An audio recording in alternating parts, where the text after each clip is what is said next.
হরে কৃষ্ণ, রাধে রাধে। আমি গীতা, গীতার কথায় আপনাদের সুস্বাগতম। আজকে আরও একটি ভিডিওতে গীতার একাদশ অধ্যায়ের 17তম শ্লোকটি পাঠ করছি। আপনারাও কিন্তু আমার সঙ্গে অবশ্যই পাঠ করবেন। ওং নমো ভগবতে বাসুদেবায়, ওং নমো ভগবতে বাসুদেবায়, ওং নমো ভগবতে বাসুদেবায়। শ্লোকটিও আমার সঙ্গে উচ্চারণ করবেন।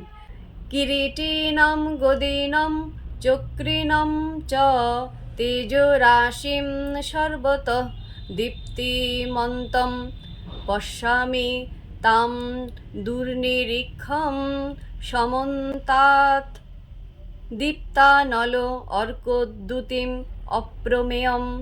অনুবাদ: কিরীট শোভিত গদা ও চক্রধারী, সর্বত্র দীপ্তিমান, তেজপুঞ্জ স্বরূপ, দুর্নিরীক্ষ প্রদীপ্ত অগ্নি ও সূর্যের মতো প্রভা বিশিষ্ট এবং অপ্রমেয় স্বরূপ তোমাকে আমি সর্বত্রই দেখছি। তো ভক্তগণ, এমনি করে প্রতিদিন একটি করে গীতার শ্লোক পাঠ করুন আর এই দুর্লভ মানব জনমকে ধন্য করুন। আর কমেন্টে লিখুন রাধে রাধে, হরে কৃষ্ণ, হরে বল।